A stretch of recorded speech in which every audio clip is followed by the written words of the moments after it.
జై శ్రీ మాతాజీ. మనం ఇప్పుడు శ్రీ మాతాజీ ప్రవచనం విందాం. ఈ ప్రవచనం నిన్న మనం విన్నటువంటి ప్రవచనం యొక్క మిగతా భాగము ధ్యానం ఎలా చేయాలి అని శ్రీ మాతాజీ ముంబై 29 మే 1976లో చెప్పబడినటువంటి ప్రవచనం. జై శ్రీ మాతాజీ.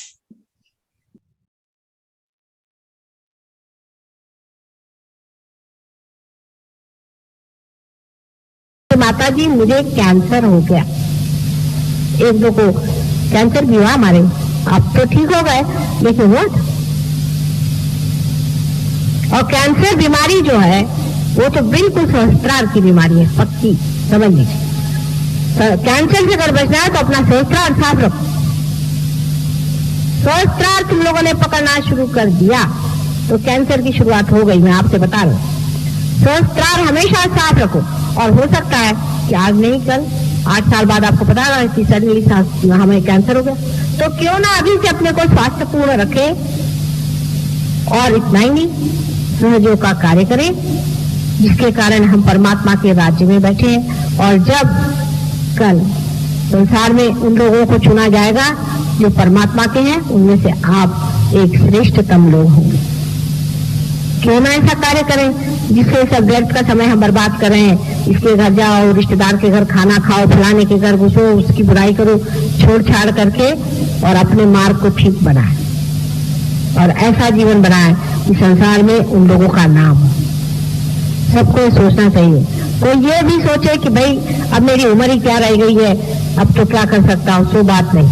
आप मरेंगे ही नहीं, आप मरते हैं फिर आप पैदा होते हैं, फिर आप मरेंगे फिर पैदा होंगे, ये चक्कर चलते रहेंगे। तो क्यों ना उसको 1 साल के अंदर आप सभी चीज को खत्म कर सकते हैं, चाहे तो आप 1 हफ्ते में भी खत्म कर सकते। एक बार निश्चय मात्र करना है, एक क्षण तो भी खत्म हो जाएगा।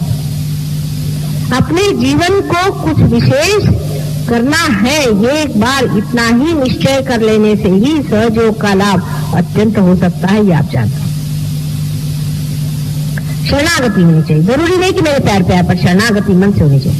बहुत से लोग पैर पे आते हैं, शरणागति बिल्कुल नहीं है। शरणागति होनी चाहिए। अगर शरणागत रहे अंदर से, पूर्णतया शरणागत रहे तो पूर्णतया आपके अंदर कुंडलिनी जो है सीधे आत्म तत्व पे टिकी रहेगी। जैसे कि एक दीप की लौ लगी रहती है उस तरह, एक भी उसमें फ्लिकरिंग नहीं होगा। लेकिन शरणागत रहे, शरणागत रहने में आनंद है, उसी में सुख की प्राप्ति है, उसी में परमात्मा की प्राप्ति है। एक बहुत अनुपम विशेष यूनिक चीज है सहयोग। इसको समझे और उसमें रत रहे।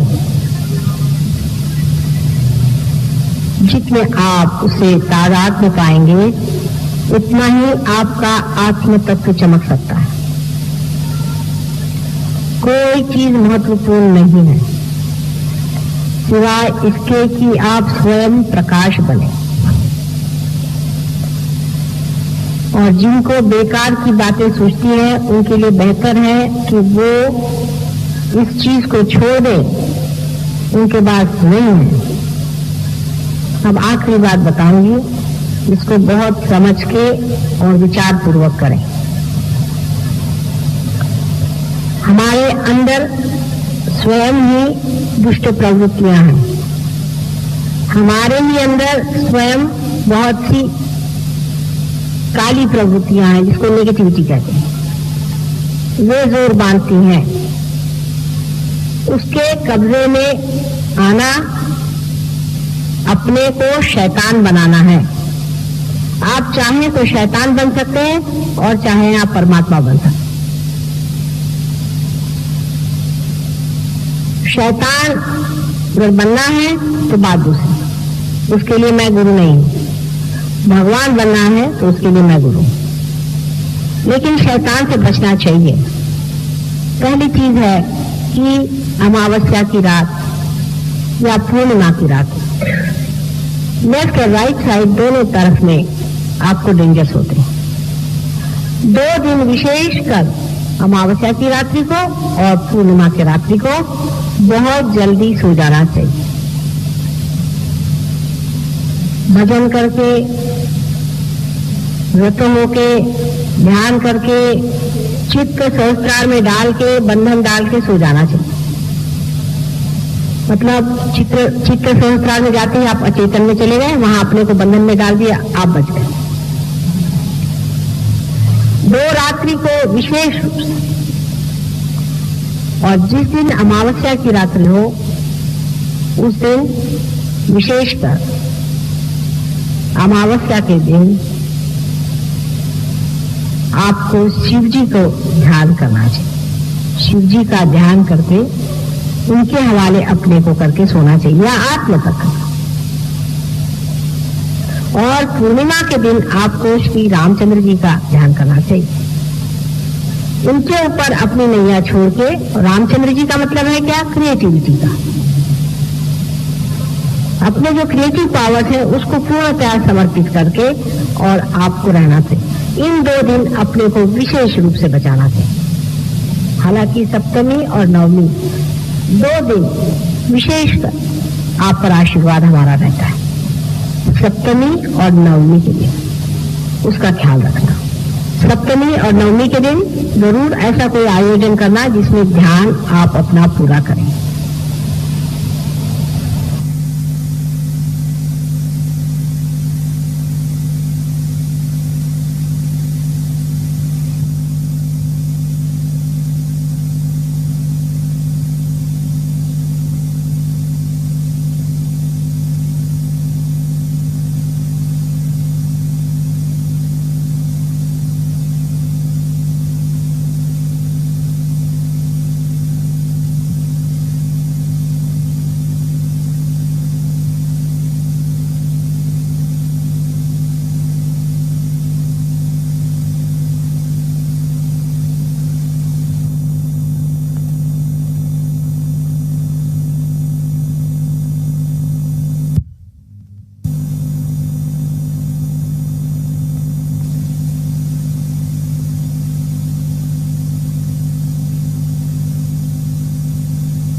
सामूहिक ध्यान उसी जगह करना जहां मेरा पैर पड़ा हुआ है, जो चीज शुद्ध हो चुकी है।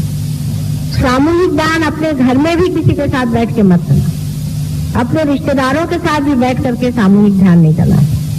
जिस जगह मैंने कहा है वहीं सामूहिक ध्यान करना। और बैठकर सहज योग की चर्चा भी बहुत देर तक ऐसी जगह नहीं करना चाहिए जहां मेरा पैर पड़ा नहीं, क्योंकि वहां तुम्हारे अंदर भूत आके बोलने लगेंगे और आपस में झगड़ा शुरू हो जाए। क्योंकि तुम लोग अब भी भूतों के कब्जे से बचे हुए लोग नहीं। कहां से भूत आता है वो समझ में नहीं आता, और भूत सारे काम करता है। इस तरह से अपनी रक्षा करने की बात है। और जब कभी भी आप बाहर जाएं, कहीं भी घर से बाहर जाएं, तो अपने को पूर्णतया बंधन में रखें। बंधन में रखने से हर समय बंधन रखें। किसी से देखा कि किसी का आज्ञा चक्र पकड़ा कि चित्त से ही चाहे उससे बंधन डाल दीजिए। जिस आदमी का आज्ञा चक्र पकड़ा है उससे कभी भी आर्ग्यूमेंट करना नहीं चाहिए। देखो बेवकूफी की बात है, जिसका आज्ञा चक्र पकड़ा है तो क्या आप भूत से आर्ग्यूमेंट कर सकते हैं? जिसका भी आज्ञा चक्र पकड़ा है उससे कभी भी आप आर्ग्यूमेंट नहीं करें, बिल्कुल नहीं। वो कहना हाँ ठीक ठीक ठीक ठीक आप ठीक है चलो। क्योंकि कोई पागल आदमी होता है ना, तो उसको ऐसे ही कहते हैं ना, हाँ भाई ठीक है तुम ठीक हो, ठीक हो जाओ, ठीक हो जाओ। आर्ग्यूमेंट नहीं करना चाहिए। जिसका आज्ञा चक्र पकड़ा है पहली चीज, जिसका विशुद्धि चक्र पकड़ा है उससे भी आर्ग्यूमेंट नहीं करना चाहिए। जिसका सहस्त्रार पकड़ा है उसके तो दरवाजे भी खड़ा नहीं होना चाहिए। उससे कोई मतलब ही नहीं होना चाहिए आपको। कहा अपना सहस्त्रार ठीक करो भाई, उसको कहने में कोई हर्ज नहीं कि तुम्हारा सहस्त्रार पकड़ा हुआ। सहस्त्रार साफ रखना। अगर किसी का सहस्त्रार पकड़ा लगे तो फौरन जाके कहना भाई मेरा सहस्त्रार तुम लोग उतार दो किसी तरह। सहस्त्रार किसी का पकड़ा हो और वो आपसे बातचीत करे, कुछ करे, कहना कि वो अपना दुश्मन है। उस आदमी से बिल्कुल उस वक्त बात नहीं करे जब तक उसका सहस्त्रार पकड़ा है। अब वही हृदय चक्र, जिस मनुष्य का हृदय चक्र पकड़ा है उसकी मदद करनी चाहिए जहां तक बन सके। उसके हृदय पे बंधन आदि डालना, अपने हृदय पे हाथ रखना, माँ की फोटो की और उसको ले जाना, हृदय चक्र का ख्याल जरूर करना, क्योंकि कभी कभी हृदय चक्र में हो सकता है दूसरे आदमी को परेशानी है। हृदय चक्र में जरूर मदद करनी चाहिए। और बहुत से लोगों के हृदय नहीं होता, बहुत ड्राई पर्सनालिटीज होती है, और ऐसे ड्राई लोगों के लिए आप कुछ भी नहीं कर सकते। आप चाहे भी उनका कुछ ठीक करना तो आप नहीं कर सकते, उनको छोड़ देना चाहिए। पर वो अगर आपके पास आए और आपसे कुछ कहें तो पहले उनसे कहना चाहिए कि आप हठयोग छोड़िए, आप दुनिया भर के काम छोड़िए और थोड़ा प्यार करना सीखिए। पहले कुत्ते बिल्लियों को प्यार करिए, अगर इंसान से नहीं होता फिर इंसान से प्यार करें। खुद भी सबसे प्यार करिए, बच्चों से प्यार करिए, बच्चों से ज्यादती नहीं करिए, किसी के साथ ज्यादती मत करिए, किसी के साथ भी आप दुष्टता मत करिए।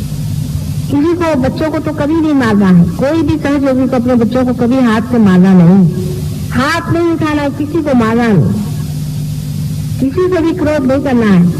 सहयोगी को तो क्रोध करना ही नहीं है, उसको बुद्धिमानी से हर चीज को ऐसा सुझाव लेना चाहिए कि क्रोध न दिखे, उसको कोई भी क्रोध करना नहीं। रोजमर्रा का जीवन सहयोगी का कैसा होना चाहिए, इसके लिए आप प्रार्थना करें, उसका विचार अंदर जाएगा।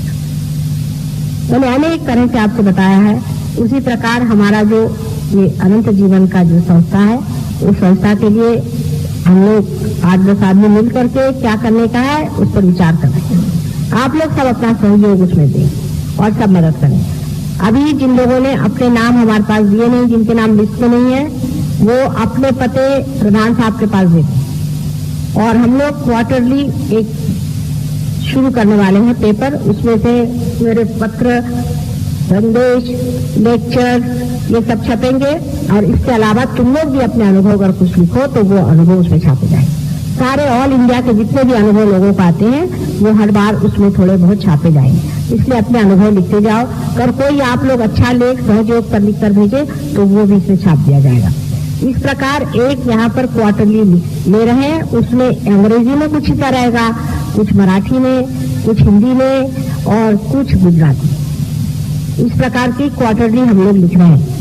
बन पड़े तो सब हिंदी और मराठी और गुजराती, इसका सभी का एक साथ शुरू करेंगे या धीरे धीरे करेंगे, जैसा भी होता है। तो में हर एक चीज धीरे धीरे होती है। उसको आप कंट्रीब्यूट करें, उसका पैसा जो कुछ भी देना है दे, और उसका जो कुछ भी आपको लाभ उठाना है उठाए। उस पर प्रश्न करें और प्रश्न वहां पूछें और उसका जवाब मैं एक साथ आपको दूं। तो क्वार्टरली पहले शुरू कर रहे हैं, फिर मंथली हो जाएगी, फिर उसको हम लोग वीकली कर लेंगे, फिर वो डेली भी हो सकेगी। अभी बहरहाल हम लोग क्वार्टरली कर रहे हैं। और जो भी तुम लोगों को कोई प्रश्न हो, कोई तकलीफ हो, तो उसके बारे में आप एक चिट्ठी प्रधान साहब के पास भेजिए। मुझे ज्यादा चिट्ठी नहीं लिखे क्योंकि मेरे पास टाइम बहुत कम होता है। और फिर माँ ने चिट्ठी नहीं लिखी, एक को लिखी माला ली लो, त्याना नहीं ली लो, इस तरह की कोई भी उल्लू पड़ा की बातें जो आदमी करता है, ऐसे आदमी के लिए सहयोग नहीं। आपको पता होना चाहिए कि माँ सबको एक जैसा ही प्यार करती है, किसी कारण से नहीं लिखती है। कभी तुमको लिखा, कभी नहीं लिखा, कभी कभी तो उनको नहीं लिखती हूँ जिनको मैं अत्यंत सोचती हूँ कभी बुराई नहीं मानेंगे। और बुरा मानने वाले लोगों की अब मैं परवाह नहीं करने वाली, मैंने बहुत परवाह कर दी। और उसके लाभ यही हुआ कि वो तो दुष्ट ही रहे, वो ठीक नहीं हुए, हमारा ही नुकसान होता। जिस पर भी मैंने सोचा कि इस आदमी से ठीक से रहती रहूं, चलो कल ठीक हो जाएगा, परसों नहीं, वो दुष्ट ही बने रहे। वो तो जरा भी ट्रांसफॉर्मेशन नहीं अपना किया, तकलीफ हमें होती रहे। क्योंकि मैंने ये तय कर दिया है कि किसी भी मनुष्य का संहार नहीं होगा कलयुग में। किसी भी मनुष्य को मैं कोई भी यातना नहीं दूंगी। उसको फुल फ्रीडम है, चाहे वो चाहे तो वो हेल में जाए, जहन्नम में जाए, और चाहे तो वो परमात्मा के पास। पूर्ण फ्रीडम आपको मैंने दे रखी। जिसको चाहे वो आप नर्क में उतरे तो मैं कहूँ अच्छा भैया 2 कदम और जल्दी उतर जाओ, इससे हमारा छुटकारा हो। वो भी व्यवस्था मैं कर लूंगी। अगर आपको नर्क में जाना है तो वो भी व्यवस्था हो सकती। और आपको अगर परमात्मा के चरणों में करना है तो वो भी व्यवस्था हो सकती है। इसलिए ऐसे लोग जो मुझे परेशान करते हैं और तंग करते हैं और मुझे बहुत इन्होंने सताया है, ऐसे सब लोगों से मेरा कहना है कि मैंने बहुत पेशेंटली सबसे डील किया है, और अब अगर किसी ने मुझे सताया है और तकलीफ दी है तो उनको मैं साफ कह दूंगी कि अब आपका हमारा संबंध नहीं, आप यहाँ से चले जाए। फिर वो 2-4 लात मारते हैं इधर उधर, निकलते वक्त में हर एक अपने गुण दिखाते रहते हैं, उनके सबके गुण दिखते हैं। लेकिन जो भी है, आपको ये चाहिए कि आप अपना भला सोचें। वो अगर नर्क की ओर जा रहे हैं तो आप उनकी गाड़ी में बैठने की कोई जरूरत नहीं। होंगे आपसे मिले सहयोग नहीं है, और छोड़िए उनको, अपना भला करें। किसी से भी वाद विवाद करने की जरूरत नहीं, जो जैसा है वैसा ही रहेगा। बहुत मुश्किल से बदलेंगे वो लोग, क्योंकि वो दुष्ट है। जो अच्छे आत्मा होते वो गलती करते हैं लेकिन बहुत जल्दी बदल जाते हैं। जो बुरे आत्मा होते हैं उनका बदलना असंभव सी बात है, ये मैं समझ गई। मैंने बहुत कोशिशें की हैं, बहुत कुछ किया है, लेकिन जो जैसा है वैसा ही है, उसको आप बदल ही नहीं सकते, उसकी कभी अकल ही नहीं आने वाली। इसलिए ऐसे लोगों से भिड़ने की या बोलने की जरूरत नहीं। और इस वजह से मुझे आपसे विनती करना है कि आप लोग किसी भी प्रकार के ऐसे लोगों से कोई भी संबंध न रखें। धीरे धीरे वो अपने आप छट जाएंगे, क्योंकि वो यहाँ पर इसलिए है कि आपकी जो भी साधना है उसको नष्ट करें। ऐसे लोगों से बच के रहें, उनसे रक्षा करें, अपनी रक्षा उनसे करें। आपने सहयोग में वाइब्रेशंस पाए, एक साथ में अभी मकान वो हमें दे रहे, उनके पास मैं गई, उनको मैंने पार कर दिया। पार होने के बाद उनके पास एक साहब गए, ऐसे ही उन्होंने जाके बताया कि नहीं, ये माता जी के ध्यान में तो सब बदमाश लोग हैं और ऐसा है वैसा है। अब उनको मैंने पार कर दिया, वाइब्रेशन आ गए, उसको विश्वास कर। तो उन्होंने कहा माता जी हम आपको घर नहीं दे सकते, क्योंकि हमको उसने आपको बताया। मैंने कहा ठीक है, तुम उसको ही घर दे। बेचारे कि वो हम खरीद भी सकते हैं, उसको कोई खरीदने वाला नहीं, वो तो नुकसान होगा। रोज फोन करता है, रोज फोन करता है, माता जी खरीद लो, मेरी गलती है। मैंने कहा भाई देखो, अब तो तुम उसी को बेचो, हो गया, पूरी फ्रीडम है। अब वो इसलिए रो रहा है कि माता जी मुझसे नाराज हो, मैं नाराज नाराज है। मैंने कहा तुम उसी को बेचो जिसने आके तुम्हें पढ़ाया था। इसलिए ऐसे जो अक्लमंद लोग हैं उनके लिए बेहतर है कि अपने को अगर नर्क में जाना तो सीधे टिकट कटा के चले जाएं। मैं आपको टिकट नर्क का भी दे सकती हूँ, सब मेरे हिसाब किताब में। जिसको भी ऐसी इच्छा हो नर्क में जाने की, मुझसे टिकट ले ले, मैं देने को तैयार हूँ। और जिसको परमात्मा के राज्य में आना है उसका भी टिकट मैं दे सकती हूँ। टिकट बाबू तो हर एक जगह का टिकट दे ही सकता है, लेकिन टिकट बाबू ये जरूर बताएगा कि भाई एक तरफ से अगर तुम गए तो डिरेलमेंट हो रहा है और वहां जाते ही साथ तुम्हारी गाड़ी जो है टूट जाएगी, फिर there is no return from there, वहां से आप आ नहीं सकते, रिटर्न टिकट तो नहीं है। तो इसलिए वो जरूर बता रहे हैं कि जिसको नर्क के बारे में मुझे ज्यादा बताना नहीं, नर्क तो आप खुद ही जानते क्या चीज। इसलिए मैंने आपको हिसाब किताब बताया है कि चीज अपनी साफ रखो और रास्ता अपना ऊपर का देखो। नजर नीचे नहीं ऊपर नजर रखो तो ऊपर चढ़ोगे, नीचे नहीं देखो, ऊपर चढ़ना है, ऊपर जाना है। और हर कदम हर जगह आपके साथ हम खड़े हैं, हर जगह, कहीं पर भी आप हो, कहीं पर भी रहो, हर जगह हम आपके साथ हैं। काया मन वाचा पूर्णतया, ये हमारा प्रॉमिस है। लेकिन जिसको नर्क में जाना है उसके साथ भी है, उसको खींच रहे हैं नीचे की तरफ, ये भी है। इसलिए बच के रहो और ऊपर का रास्ता लो, नीचे का। अब मैं जा रही हूँ लंदन, आने के बाद मैं देखूं कि हर एक आदमी कम से कम 10-10 लोगों को पार करे। आप में से बहुत से ऐसे हैं, औरों को बुलाएं, उनसे खुलेआम बातचीत करें, शर्माएं नहीं। सहयोग के बारे में बताएं कि ये बात कितनी सत्य है, इसमें कितना सत्य धर्म है, ये कितनी वास्तविक चीज है। और लोगों को इकट्ठा करें, जहाँ जहाँ मिले उनसे बातचीत करें। फोटो सब लोग लें और 10-10 फोटो हर एक आदमी 10 घर पहुंचाए।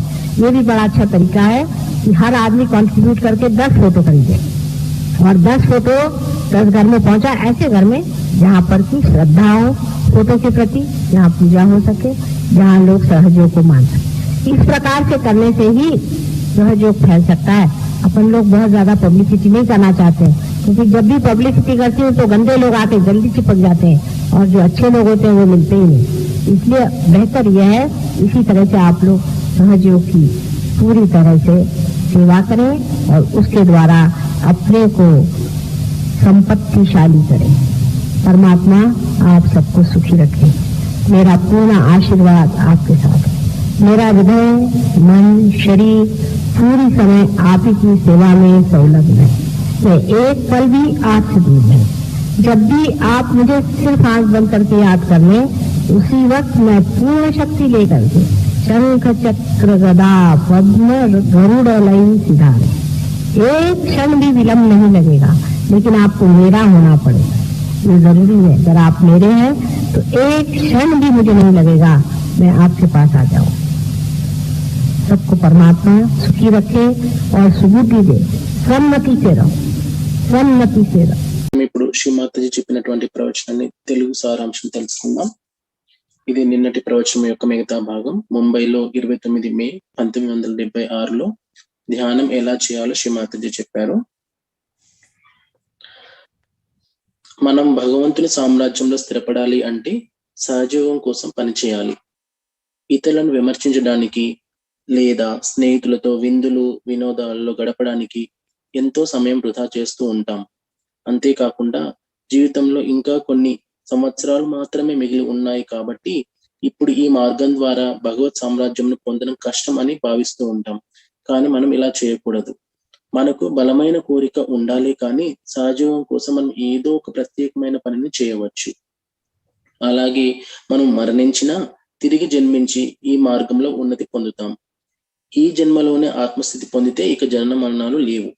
శ్రీమాతాజీకి మనం ఉదయం నుండి సంపూర్ణ శరణాగతులం అవ్వాలి. ఏదో తంతులా అనగా మొక్కుబడిలా కాకుండా లోపల నుండి ఆ భావనతో ఈ శరణాగతి జరగాలి.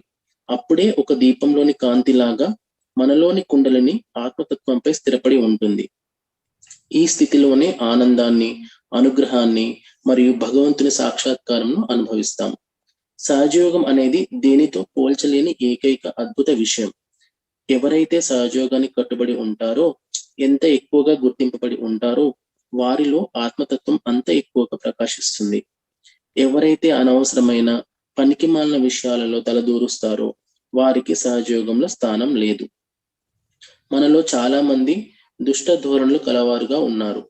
అలాంటి వారు ఆ ధోరణులను ఎదుర్కోవాలి, భగవంతుని స్వరూపంగా మారాలి. అలా అనుకునే వారికే నేను గురువును అని శ్రీమాతాజీ చెప్పారు. అమావాస్య పౌర్ణమి రాత్రులలో కుడి ఎడమ భాగాల ప్రమాదాలు పొంచి ఉంటాయి. ఈ 2 రోజుల్లో కొన్ని భజనలు పాడుకొని శ్రీమాతాజీ చిత్రపటం ముందు శరణాగతి తీసుకొని మన చిత్తాన్ని సహస్రంపై పెట్టి బంధన్ వేసుకొని పడుకోవాలి.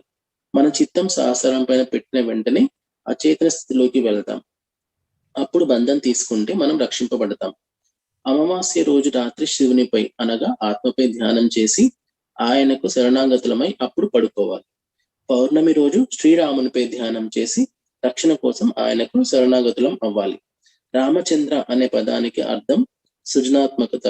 మనలోని సృజనాత్మక శక్తులను ఆయనకు అర్పించాలి. ఈ విధంగా ఈ 2 రోజులు మనం శ్రద్ధ తీసుకోవాలి. అలాగే ఈ 2 పక్షాల్లో సప్తమి అనగా 7వ రోజున, నవమి అనగా 9వ రోజున శ్రీమాతాజీ యొక్క ప్రత్యేకమైన ఆశీర్వచనాలు మనకి ఉంటాయి. ఆ రోజుల్లో సరైన ధ్యానం చేసుకోవడానికి ప్రత్యేకమైన ఏర్పాట్లు చేసుకోవాలి. శ్రీమాతాజీ ముందు కూర్చొని ధ్యానం చేసుకోవాలి. సహజయోగులు కాని వారితో, చివరకు బంధువులైనా సరే, వారిని ఇంటికి ఆహ్వానించి సామూహిక ధ్యానం చేయకూడదు. ఏదైనా ప్రదేశంలో మనం సహజయోగం గురించి మాట్లాడాలి అనుకున్నప్పుడు శ్రీమాతాజీ నిర్వికార స్వరూపంలో అంతటా నిండి ఉన్నారని గ్రహించి మనం కేవలం ఉపకరణాలమే అని భావించి ఆ రక్షణలోనే ఎటువంటి పని అయినా మొదలు పెట్టాలి. ఇంటి నుండి ఎప్పుడు బయటకు వెళ్ళిన బంధన వేసుకొని ఆదిశక్తి రక్షణలో ఉండాలి. ఎవరికైనా ఆజ్ఞా చక్రము చిక్కుకోబడి ఉన్నది అనగా అసమతుల్యంలో ఉంది అనిపిస్తే వారితో వాదించకూడదు. అలా వాదించడం అవివేకం. అలాంటి వారు ఏమి చెప్పినా సరే మీరు చెప్పిన నిజమే అని చెప్తూ ఉండాలి. వారికి బంధం ఇవ్వాలి. కేవలం మన చిత్తంతో ఇచ్చినా సరిపోతుంది. అలాగే విశుద్ధి చక్రం చిక్కుకోబడిన వారితో కూడా వాదించకూడదు అని శ్రీమాతాజీ చెప్పారు. ఎవరికైనా సహస్ర చక్రం చిక్కుకోబడితే వారికి దూరంగా ఉండడం మంచిది. వారి సహస్రంలో సమస్య ఉంది, దాన్ని సరిచేసుకోవాలని ధైర్యంగా వారికి చెప్పాలి. సహస్రాన్ని ఎప్పుడూ పరిశుభ్రంగా ఉంచుకోవాలి. ఎవరైనా సహస్రంలో ఇబ్బంది ఉంటే వేరే సహజయోగి సహాయంతో శుభ్రపరచుకోవాలి. ఎవరికైనా హృదయ చక్రం చిక్కుకోబడితే అతని హృదయ చక్రానికి బంధన ఇవ్వాలి. మన చేతిని హృదయంపై ఉంచుకొని అతన్ని శ్రీమాతాజీ చిత్రపటం వద్దకు తీసుకువెళ్ళాలి. వారికి మనం సహాయపడాలి. అందరినీ ప్రేమించాలి. ఎవరిని బాధ పెట్టకూడదు, పిల్లలను కొట్టకూడదు, ఎవరిని కొట్టకూడదు, కోపం తెచ్చుకోకూడదు. విసుగు చెందడం కంటే సమయస్ఫూర్తితో తెలివిగా అన్ని మెరుగుపరుచుకోవాలి. అలాగే మన సామూహికతకు మనం ఎప్పుడూ సహాయపడాలి. మన వ్యక్తిగత సమయంను వెచ్చించి తోచిన సహాయంను చేయవలను. శ్రీమాతాజీ అందరూ సహజోగులను సమానంగా ప్రేమిస్తారు అని గుర్తుంచుకోవాలి. ఎవరైతే చెడుగా ప్రవర్తిస్తారో, సహజోగం గురించి చెడుగా మాట్లాడతారో వారికి దూరంగా ఉండి మనం మన ఆధ్యాత్మిక ప్రయాణాన్ని మెరుగుపరుచుకుంటూ ఉండాలి. చెడు ప్రవర్తన కలిగిన వారు నరకానికే వెళ్తారు, తిరిగి రాలేరు అని శ్రీమాతాజీ చెప్పారు. ఎప్పుడు మన దృష్టి ఊర్ధ్వ దిశగా పెట్టి ఎంతో ఎత్తుకు ఎదగాలి. ఈ పరికరంను ఎల్లప్పుడూ శుభ్రంగా ఉంచుకోవాలి. శ్రీమాతాజీ ప్రతి అడుగులో, ప్రతి ప్రదేశంలో ప్రత్యక్షంగాను, ఆత్మలోను, మాటలోను మనతో పూర్తిగా ఉంటాను అని తమ వాగ్దానం అని చెప్పారు. వీలైనంత ఎక్కువ మందికి ఆత్మ సాక్షాత్కారం ఇచ్చి సహజయోగం ఎంత సత్యమైనదో అందరికీ తెలియజేసి, ఎవరైతే శ్రీమాతాజీ చిత్రపటాలను గౌరవిస్తారో వారికి వాటిని ఇవ్వాలి. అంతేకాని వేరే విధాలుగా మనం సహజయోగాన్ని ప్రచారం చేయకూడదు. దాని ద్వారా చెడ్డవారే ఎక్కువగా ఆకర్షితులవుతారు అని శ్రీమాతాజీ చెప్పారు. అంతేకాకుండా చివరగా ఈ విధంగా కూడా చెప్పారు, నా యొక్క పరిపూర్ణమైన ఆశీస్సులు ఎప్పుడు మీతోనే ఉంటాయి. నా హృదయం, మనస్సు, శరీరం ఎప్పుడు మీ సేవలోనే ఉంటాయి. ఎప్పుడైనా ఎక్కడైనా కళ్ళు మూసుకొని తలచినంతనే శ్రీమాతాజీ తన శక్తులైన శంఖ, చక్ర, గద, పద్మ, గరుడ ఆయుధాలతో తక్షణంలో మన రక్షణ కోసం వస్తారు. కానీ అందుకోసం మనం చేయవలసింది మనం శ్రీమాతాజీకి చెందిన వారమై ఉండాలి అని శ్రీమాతాజీ చెప్పారు. మనం ఇప్పుడు ఈ విషయాలను స్మరణలో ఉంచుకొని 1 నిమిషం పాటు ధ్యానంలో ఉందాం.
జై శ్రీమాతాజీ. మనం ఇప్పుడు మన 2 చేతులు జోడించి శ్రీమాతాజీకి నమస్కరిస్తూ ఈ విధంగా ప్రార్థిద్దాం. శ్రీమాతాజీ, మేము సహజయోగం యొక్క గొప్పతనంను గ్రహిస్తూ ఇతరులకు ఆ గొప్పతనంను వివరిస్తూ వారు ఆత్మ సాక్షాత్కారం పొందడానికి మీ యొక్క ఉపకరణాలుగా మేము ఉంటూ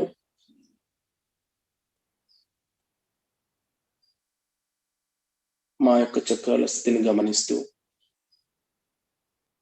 ఎప్పుడూ తాదాత్మ్య స్థితిలో, అనగా భగవంతునితో ఒక్కటిగా ఉండే విధంగా మాకు తగిన శక్తిని, మాలో ఆ స్థితిని, ఆ నిశ్శబ్దంను కల్పించండి తల్లి.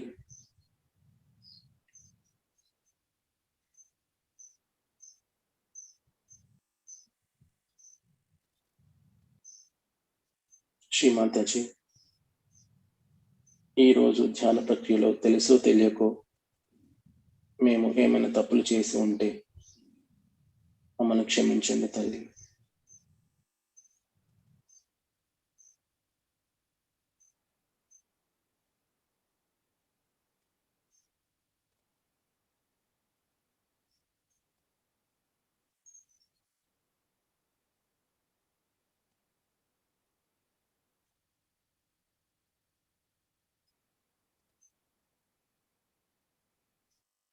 ఇప్పుడు మనం సంపూర్ణ సూక్ష్మ చిత్తంతో మన కుండల్ని జాగృత పరుచుకొని బంధం వేసుకుందాం.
జై శ్రీమాతాజీ.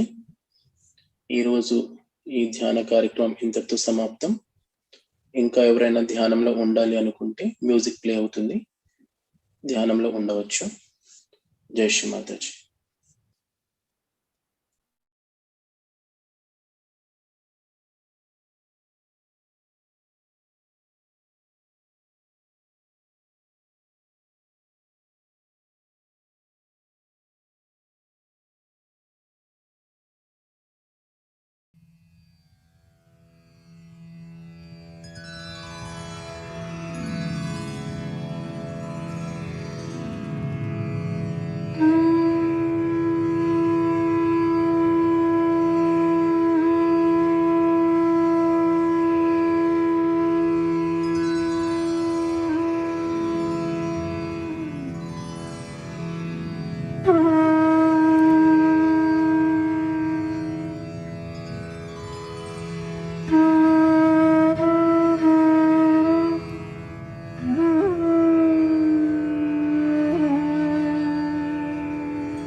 को